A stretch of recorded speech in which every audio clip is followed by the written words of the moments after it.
And I'm a crybaby, so we're going to show up. Thanks, Mike, for your words, for prayer, for writing. What a great prayer that was, wasn't it? Yeah. Do you think that the big guy upstairs pays attention to yellow cards and red cards? He didn't in my career.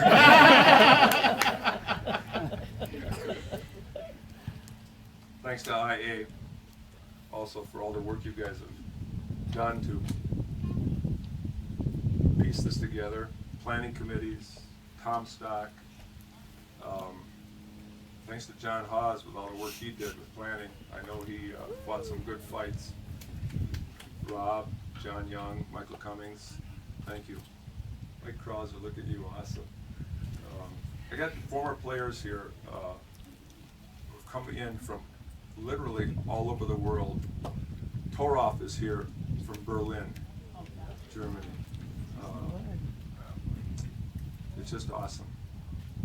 In fact, if you take a look around, and guys who played ball here, or swam, or whatever, put your hand up.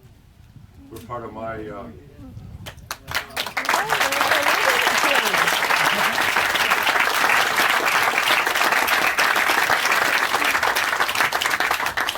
teams. Kenny Potts, how are you doing, bud? Yeah. First team, yeah. We only had a coach. Well, you have to understand. Let me go back a step. I lied when I got my first job here. Jim Smith asked me if I could coach swimming. And I said, yeah, coach anything. I'd never seen a swim meet in my life. And at age 23, I was a college swimming coach, starting a program. Swimming was pretty good. I understood track, so I got sprinters and distance people and middle distance. But I couldn't equate the pole vaulter and the diver. Those were two different games. But I could do a belly flop, but the guy that's twisting in the air and stuff, that was beyond me. I also coached the golf team in the early years. One of my all-time great golfers was Chris Colbert. And who knew that score sheet that I helped him cheat on.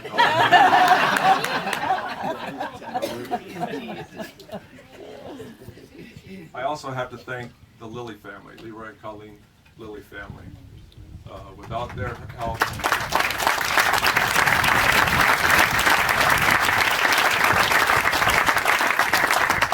I'm looking quick, I don't know if I see, but without I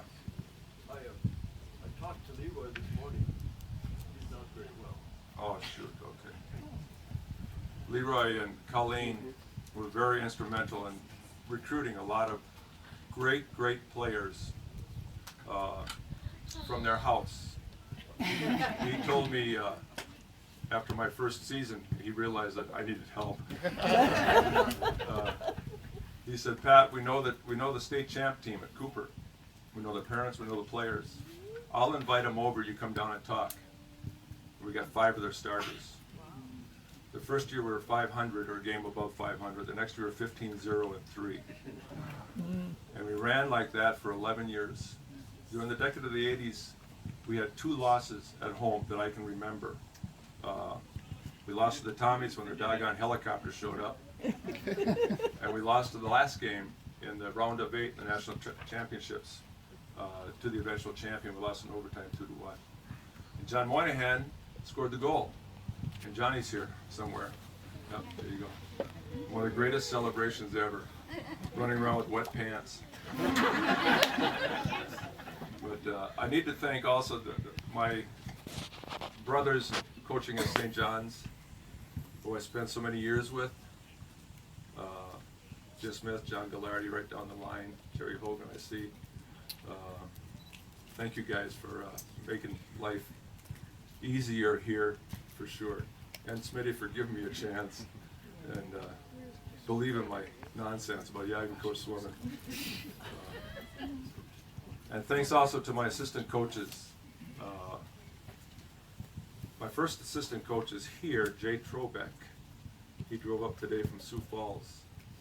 Jay was a student. He was a player, but he was also a referee. I didn't know anything about soccer, clearly the rules. And that was Jay's job to argue with the ref for me because I was underwater on that one. And then I see John Smith-Coppice in the back, and John Harrington came up today. Thanks, John. John Haws was a longtime helper as well, assistant.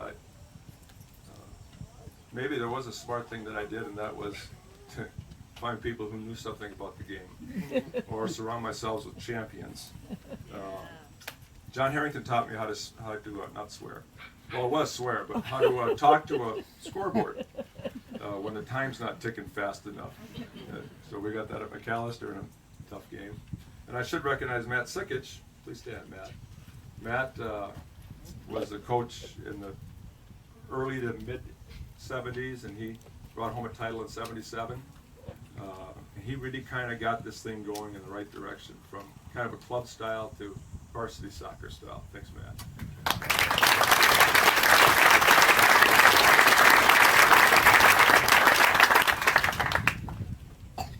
But I have to thank the Coburns.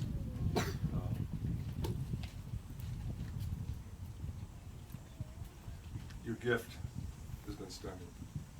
And you were there when you told me that this was going to be Haws Field, and you saw my reaction. I cried like a baby.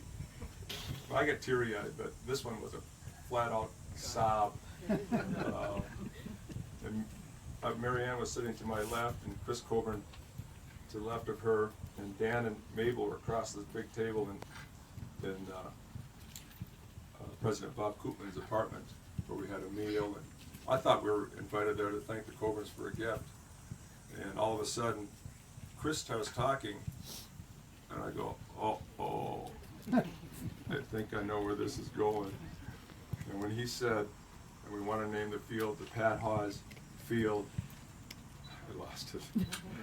And I absolutely, you thought I was a 1-year-old, I couldn't find mommy. I just lost it. And Mabel says across the table, "My God, woman, hold his hand or something."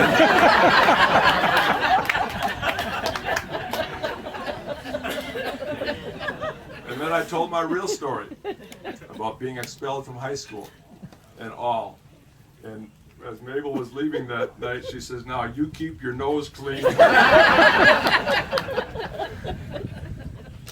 Thank you guys. Thanks. A great big soccer field size thanks. It's just gorgeous. It really is. And thanks also for the Coburn Cancer Center, where Mary Ann licked breast cancer.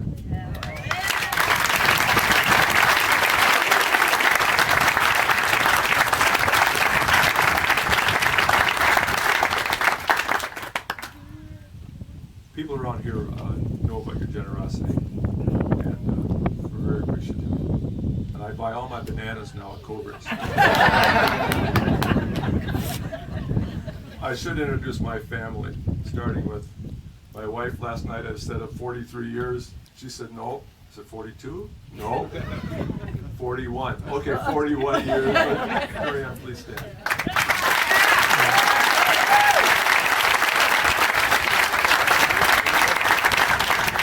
Children, John, Haws, and Jimmy in the back.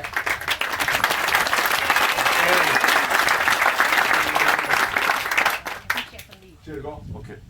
Annie's assistant coach at St. Ben's, and they've got a game bus to get to, so she had to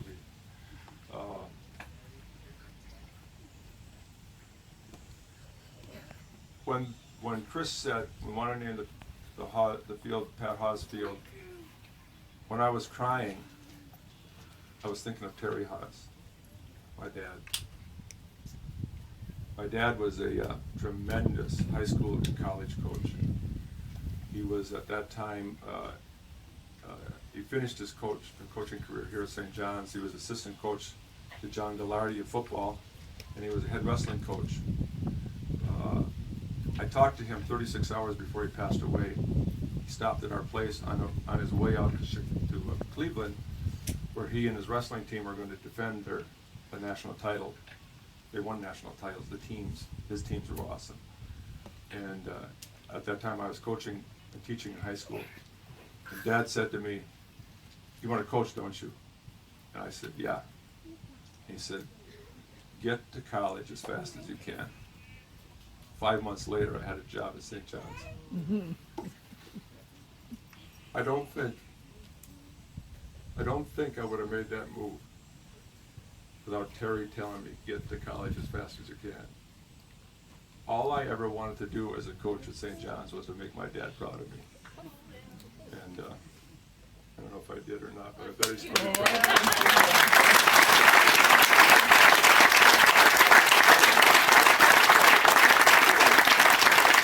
A couple of tidbits. My dad was assistant coach to John Gallardi in football. John Gallardi coached the offense here, and my dad coached the defense right there where Haws Field is at. Right in the same GPS coordinates as where the soccer or the football defense trained. So now we have 3 generations. We have 3 generations of Hawses who've coached on the same spot. Yeah. Isn't that cool? Yeah. That is one of the coolest things ever.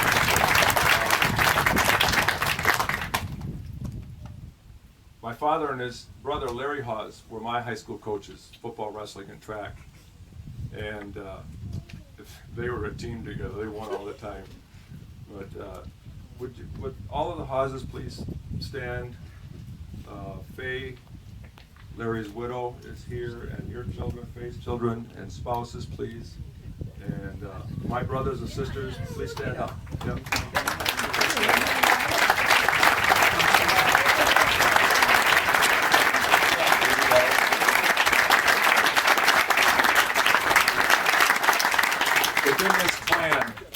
Within this clan, Terry and Larry Haws families,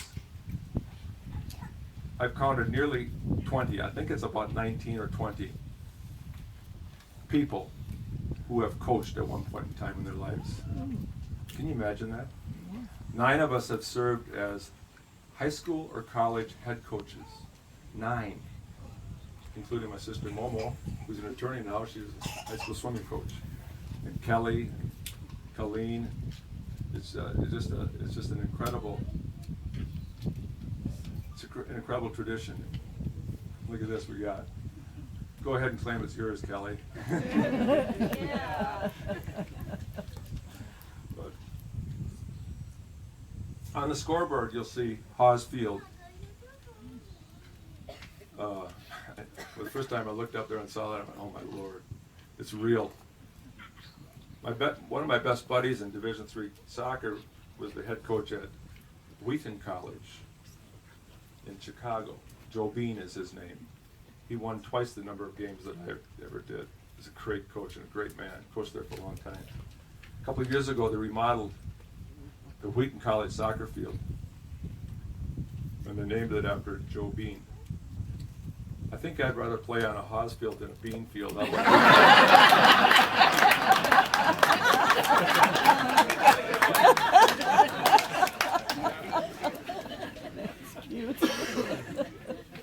And then the wall down there on that side, I got an idea. I told Chris, he thought we should run with it. That's a great spot to put your urn of ashes. We could have eternal skyboxes down there. And you never have to miss another game. Would be awesome, wouldn't it? Well, I forgot the card I was going to read from. I was folding clothes before I came. But years ago, Marianne and I heard a speaker say, "You're never really dead till nobody knows you are alive." And I got a card this week that basically said that. And in the card it said, "Pat, just think, your name is going to be used hundreds if not thousands of times in the future. And Marianne will be asked lots of times, Haws Field, is that related to you?" And she can say, "Yeah, that's my house."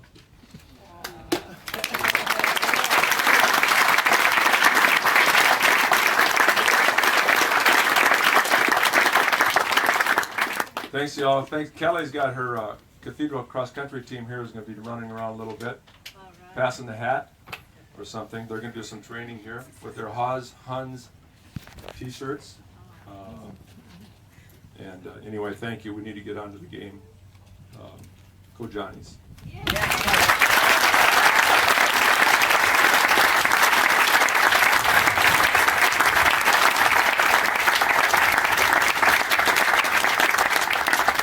Thanks so much, Pat. Next, I'd like to introduce you to our head